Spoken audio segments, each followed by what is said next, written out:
إن في خلق السماوات والأرض واختلاف الليل والنهار والفلك التي تجري في البحر بما ينفع الناس وما أنزل الله من السماء من ماء فأحيا به الأرض بعد موتها وبث فيها من كل دابة وتصريف الرياح والسحاب المسخر بين السماء والأرض لآيات لقوم يعقلون۔ بے شک آسمانوں اور زمینوں کی پیدا کرنی، رات اور دن کی بدل کر آنی، والفلک التی تجری فی البحر، اور ان کشتیوں میں جو لوگوں کی نفع کی چیزیں لیے ہوئے سمندر میں رواں دواں ہیں، تجری فی البحر بما ينفع الناس وما أنزل الله من السماء من ماء فأحيا به الأرض بعد موتها، اور اس پانی میں جو اللہ نے آسمان سے نازل کیا، پھر اس سے مردہ زمین کو زندہ کیا، وَبَثَّ فِيهَا مِن كُلِّ دَابَّةٍ، اور اس میں ہر قسم کے جانور پھیلا دیے، وتصریف الریاح والسحاب المسخر بین السماء والارض، اور ہواؤں کے پھیرنے میں اور بادلوں میں جو آسمان اور زمین کے درمیان اللہ کی تابع ہیں، والسحاب المسخر بین السماء والارض لآیات لقوم یعقلون، ان سب میں عقل والوں کے لیے اللہ کی معرفت کی نشانیاں ہیں۔ ان تمام چیزوں میں اب اس سے پہلے پچھلی آیت میں وَإِلَٰهُكُمْ إِلَٰهٌ وَاحِدٌ لَا إِلَٰهَ إِلَّا هُوَ الرَّحْمَٰنُ الرَّحِيمُ، اس سے پہلے ہم نے اس آیت کے اندر جو ہے اللہ تعالیٰ نے یہ فرمایا تھا کہ تمہارا معبود واحد ہے، اور اب ان اگلی آیات میں اللہ تعالیٰ اپنے خالق اور واحد ہونے پر اللہ تعالیٰ نے دلائل قائم کی کہ میں ہی خالق ہوں اور تمہارا معبود واحد ہے۔ اللہ تعالیٰ کے وجود اور اس کی وحدت پر بھی دلائل ہیں، اور انسان کے حق میں یہ تمام چیزیں نعمتیں بھی ہیں۔ آسمان کے پیدا کرنے میں اللہ تعالیٰ کی یہ نشانی ہے کہ وہ بغیر ستونوں کے قائم ہے، اور نہ اس کے اوپر کوئی ایسی چیز ہے جس سے وہ لٹکا ہوا ہو کہ اس کو اوپر سے لٹکا لیا گیا ہو، اور نہ اس کے نیچے کوئی ستون ہے کہ 4 ستونوں کے اوپر یا 5 ستونوں کے اوپر یا 50 ستونوں پر، ستونوں کے بغیر۔ یہ آسمانوں کے پیدا کرنے میں سمجھ والوں کے لیے، سوچنے والوں کے لیے، تدبر کرنے والوں کے لیے یہ نشانی ہے کہ وہ بغیر ستونوں کے قائم ہے، نہ اس کے اوپر کوئی ایسی چیز ہے جس سے وہ لٹکایا گیا ہو، اور نہ اس کے نیچے کوئی ستون ہے۔ حالانکہ عام عادت کے خلاف بغیر ستونوں کے آسمانوں کو قائم رکھنا یہ بغیر کسی زبردست قادر اور خالق کی ممکن نہیں ہے۔ تو اصل میں یہ نشانی ہے کہ یہ وہی واحد معبود ہے اور خالق ہے جس نے اپنی زبردست قدرت سے ان آسمانوں کو پیدا کیا۔ اچھا، زمین میں، سمندر اور دریا میں، پھر زمین کی مثال، پھر سمندروں کی مثال، پھر دریاؤں کی مثال، معدنیات ہیں، ان میں جنگلات ہیں، باغات اور فصلیں ان زمین کے اندر، سمندر کے اندر، دریاؤں میں معدنیات ہیں، جنگلات ہیں، باغات ہیں، فصلیں ہیں، اور ان سب میں بھی اللہ تعالیٰ کے وجود پر نشانیاں ہیں۔ ان سب میں بھی سمندروں کی روانی اور زمین کی پیداوار کا ہمیشہ ایک جہد اور ایک نظم پر قائم رہنا یہ بتاتا ہے کہ ان سب کا بنانے والا ایک ہے۔ مثلا آپ غور کریں، فصلوں کی پیداوار کا وقت ایک ہے، ان کی زمین میں ہل کب چلانا ہے اس کا وقت ایک ہے، بیج کب ڈالنا ہے اس کا وقت ایک ہے، موسم کے حساب سے ہوتی ہیں نا۔ ایسا تو نہیں کہ جب چاولوں کی فصل ہو تو آپ گندم کے بیج ڈال رہے ہوں، اور جب گندم کی فصل کا وقت ہو گرمیوں میں تو آپ برسات کے چاولوں کے بیج ڈال رہے ہوں۔ ایسا تو نہیں ہے، ایک سسٹم ہے سارا، ایک وقت ہے۔ پھر آپ یہ دیکھیں کہ سیب کے درخت پر انگور نہیں لگے گا، اور انگور کی بیل پر سیب نہیں لگیں گے۔ ایک سسٹم کے مطابق یہ سارا نظام چل رہا ہے۔ سمندر کو دیکھ لیں آپ، جیسے جیسے چاند کی تاریخیں گھٹتی بڑھتی ہیں، اس کے پانی میں کشش کے ساتھ جو اس کا پانی بڑھتا اور کم ہوتا ہے، ایک نظام ہے۔ اس لیے پیچھے اللہ تبارک و تعالیٰ نے اپنی وحدانیت کا بیان کیا کہ تمہارا خدا، تمہارا معبود ایک ہے، اور پھر مختلف مثالیں دی ہیں اب کہ ان مثالوں کو، ان کو دیکھو، ان چیزوں کو، ان میں غور کرو۔ جب غور کرو گے تو میری نشانیاں ملیں گی، میری نشانیاں ملیں گی۔ اچھا، پھر دن اور رات میں نشانیاں ہیں، دن کو روشنی اور رات کو اندھیرا، دن کو روشنی اور رات کو اندھیرے کا۔ اچھا، پھر دن اور رات میں کمی اور بیشی کا جو نظام ہے،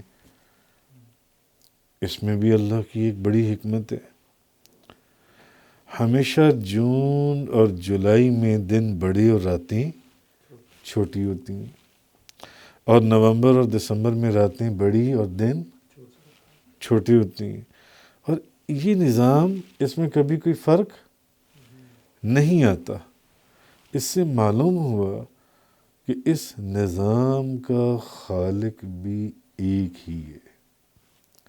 اگر ایک سے زیادہ ہوں تو پھر اس نظام میں تبدیلی آئے گی یا نہیں آئے گی؟ ہر کوئی اپنا نظام چاہتا ہے، ہر کوئی اپنا قانون چاہتا ہے، ہر کوئی اپنا نظام چاہتا ہے۔ تو اگر ایک سے زیادہ ہوں گے تو تبدیلی آئے گی، پھر وقت ایک نہیں ہوگا۔ مگر ایسا نہیں ہے۔ دسمبر نومبر کے اندر راتیں بڑی اور دن چھوٹے، جون جولائی میں دن بڑے اور راتیں چھوٹی۔ ایک نظام کے ساتھ یہ ساری چیزیں چل رہی ہیں۔ اچھا، پھر سمندروں پر رواں دواں کشتیوں میں نشانیاں ہیں جو محض اللہ کی قدرت سے پانی پر قائم رہتی ہیں اور لوگوں کو ان کے ساز و سامان کو لے کر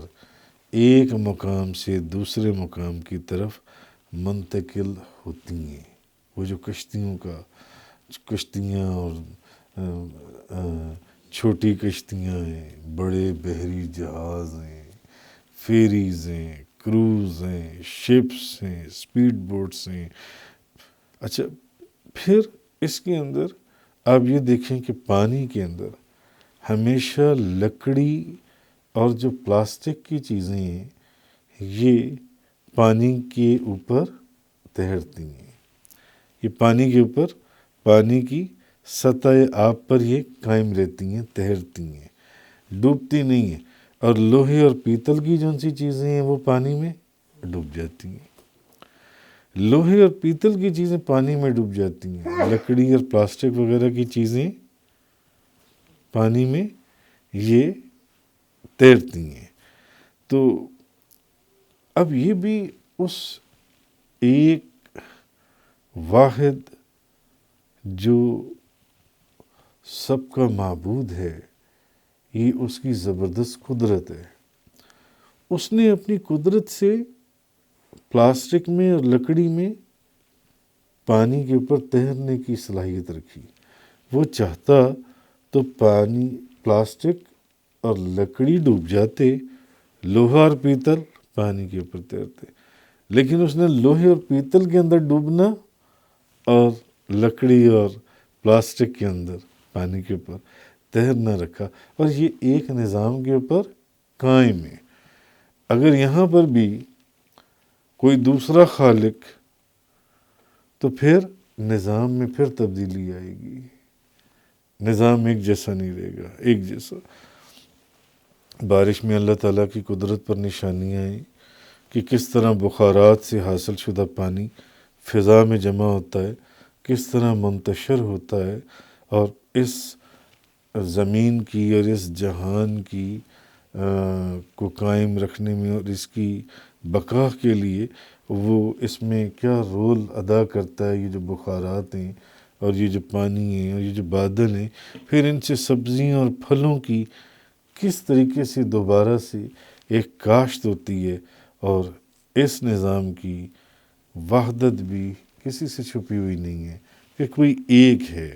جو اس نظام کو چلا رہا ہے۔ پھر زمین میں اللہ تعالیٰ نے جو حیوانات اور حشرات الارض پیدا کیے، ان میں عجیب و غریب حکمتیں۔ کچھ جانور ایسے ہیں جو انسان کی خوراک کے لیے حلال کر دیے گئے، کچھ جانور ایسے ہیں جو اس کے امتحان کے لیے حرام کر دیے گئے، کچھ جانور ایسے ہیں جن کو سواریوں کے لیے رکھ دیا گیا، کچھ جانور ایسے ہیں جن کو سامان ڈھونے کے لیے رکھ دیا گیا، کچھ جانور ایسے ہیں جن کو عبرت کے لیے رکھ دیا گیا کہ عبرت۔ تو مگر اس کے علاوہ بھی کتنے جانور ایسے ہیں جن کی حکمت تک ہم پہنچ ہی نہیں سکتے کہ اس کی اس میں کیا حکمت ہے۔ جی، تو پھر ان تمام کی پیدائش، نشو و نما اور ان کی موت کا نظام واحد ہے کہ یہ بھی اس کے ایک ہونے کی دلیل ہے کہ خالق اور معبود ایک ہے۔ پھر ہواؤں میں اللہ تعالیٰ کی قدرت پر بہت نشانیاں ہیں۔ تو ان آیات کے اندر اللہ تبارک و تعالیٰ نے جو چیز بیان فرمائی وہ یہی ہے کہ تمہارا خالق ایک ہے، تمہارا معبود ایک ہے۔ اچھا، انسان کو ایک نظام ہے، یہ سب کچھ ایسے نہیں چل رہا۔ انسان کو زندہ رہنے کے لیے خوراک کی ضرورت ہے، پھر پانی کی بھی ضرورت ہے، پھر ہوا کی بھی ضرورت ہے۔ خوراک کے بغیر آپ چند دن زندہ رہ سکتی ہیں، پانی کے بغیر آپ کچھ دیر زندہ رہ سکتی ہیں، ہوا کے بغیر تو آپ صرف چند سیکنڈ ہی زندہ رہ سکتی ہیں، ہوا کے بغیر چند سیکنڈ زندہ رہ سکتی ہیں، پانی کے بغیر کچھ دیر زندہ رہ سکتی ہیں، 1 دن 2 دن، بھوک کے بغیر زیادہ چند دن آپ زندہ رہ سکتی ہیں جی۔ اچھا، خوراک کے بغیر چند دن زندہ رہ سکتا ہے انسان، اس لیے خوراک حاصل کرنے کے لیے ایک نظام بنا دیا کہ روزی حاصل کرنے اور مشقت کرنے کا مکلف کر دیا۔ محنت کرو، روزی کماؤ، اور پھر اس سے خوراک حاصل کر کے کھاؤ۔ ایسی ہے نا، پانی کی اس سے زیادہ شدید ضرورت ہے، پانی کی خوراک سے زیادہ ضرورت ہے نا، تو اس پانی کو حاصل کرنے کا طریقہ اس سے آسان بنا دیا، خوراک سے جن سے۔ اور ہوا کی ایسی ضرورت ہے کہ آپ چند سیکنڈ سے زیادہ ہوا کے بغیر زندہ نہیں رہ سکتے، تو ہوا کا انتظام مفت میں کر دیا، ہوا کا انتظام مفت میں کر دیا کہ ہوا کے بغیر انسان چند منٹ بھی زندہ نہیں، اس کو عام کر دیا۔ ہوا ایک نظام ہے، عجیب و غریب نظام ہے۔ اگر انسان اس کے اندر غور کرے، اگر انسان اس کے اندر توجہ کرے، تو ہر شخص کو ہر جگہ اور ہر وقت بغیر کسی محنت اور بغیر معاوضے کے ہوا میسر ہے، پانی تھوڑا اس سے زیادہ، خوراک تھوڑا اس سے زیادہ آپ کو ایک تکلیف کرنی پڑتی ہے اور محنت کرنی پڑتی ہے۔ تو یہ عجیب و غریب حکمتیں ہیں، بادلوں میں اللہ کی قدرت پر نشانیاں ہیں کہ کس طرح بادل بنتے ہیں، کس طرح وہ ایک جگہ سے دوسری جگہ پر منتقل ہوتے ہیں، اور بغیر کسی سبب کے کس طرح فضا میں معلق رہتے ہیں۔ معلق ہیں یہ بادل، بادلوں کے گرجنے سے کس قدر ہیبت ناک اور ہولناک آواز پیدا ہوتی ہے۔ آسمان سے بارش ہونے کا بھی ہمیشہ سے ایک طریقہ ہے، اور اس میں کوئی تبدیلی نہیں ہوئی، تو اس سے بھی یہی پتہ چلتا ہے کہ تمہارا خالق اور تمہارا معبود ایک ہی ہے۔ تو خلاصہ یہ ہے کہ انسان کو چاہیے کہ ان تمام مظاہر قدرت میں غور و فکر اور تدبر کرے، جیسا کہ میں نے پہلے کہا کہ آسمانوں کو بنایا تو بغیر ستونوں کے، پھر آسمانوں کے اندر چاند، سورج، ستارے لٹکا دیے، کمکمیں لٹکا دی۔ اچھا، پھر آسمانوں کو بغیر ستونوں کے قائم کر دیا، حالانکہ ستون کے بغیر کوئی چیز قائم نہیں ہوتی، اور پھر نہ اس کے نیچے کوئی ستون اور نہ اس کے اوپر کوئی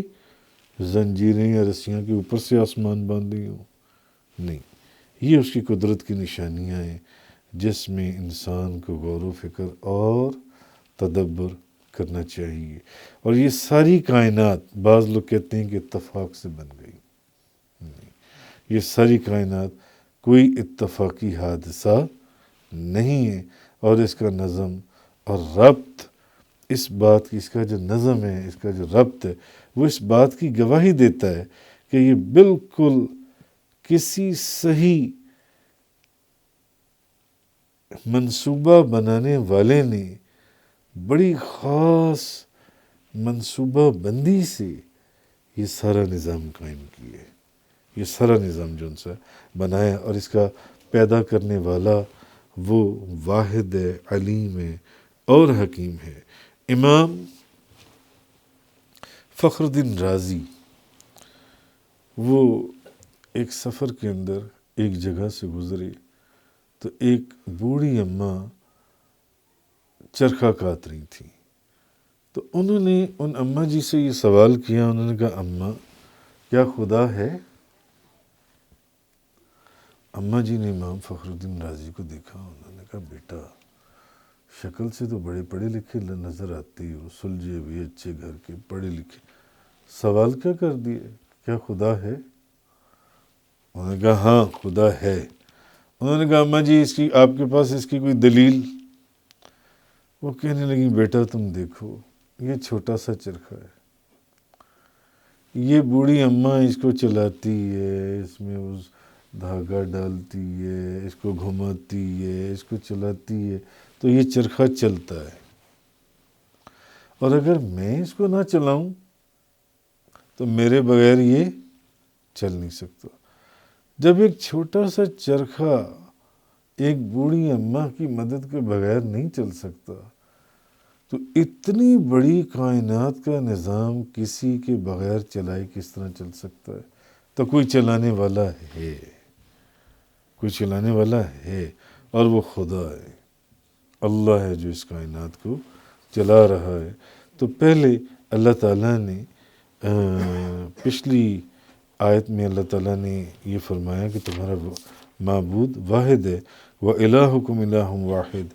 لَا إِلَٰهَ إِلَّا هُوَ الرَّحْمَٰنُ الرَّحِيمُ۔ اب آگے جون سی ہیں اللہ تعالیٰ نے اپنے خالق اور واحد ہونے کے اوپر دلائل قائم کی، جس سے اس کا واحد اور خالق ہونا بھی ثابت ہوتا ہے، اور وہ انسان کے حق میں اس کا واحد اور اس کا خالق ہونا انسان کے حق میں وہ سب نعمتوں کی صورت میں ہے، اگر انسان غور اور فکر اور تدبر کرے۔ ان فی خلق السماوات والارض واختلاف اللیل والنہار والفلک التي تجری فی البحر بما ينفع الناس وما انزل اللہ من السماء من ماء فاحیا به الارض بعد موتها۔ بے شک آسمانوں اور زمینوں کے پیدا کرنے، رات اور دن کے بدل کرانے، اور ان کشتیوں میں اور جو لوگوں کے نفع کی چیزیں لیے ہوئے سمندر میں چل رہی ہیں، اور اس پانی میں جو اللہ نے آسمان سے نازل کیا، پھر اس سے مردہ زمین کو زندہ کیا، وَبَثَّ فِيهَا مِن كُلِّ دَابَّةٍ، اور اس میں ہر قسم کے جانور پھیلا دیے، وَتَصْرِيفِ الرِّيَاحِ وَالسَّحَابِ الْمُسَخَّرِ بَيْنَ السَّمَاءِ وَالْأَرْضِ لَآيَاتٍ لِقَوْمٍ يَعْقِلُونَ، اور ہواؤں کے پھیرنے میں اور بادلوں میں جو آسمان اور زمین کے درمیان اللہ کے تابع ہیں، ضرور ان سب میں عقل والوں کے لیے اللہ کی معرفت کی نشانی ہے۔ تفسیر قرآن کا یہ لیکچر انگلش میں سننے کے لیے براہ کرم ڈسکرپشن میں موجود لنک پر کلک کریں۔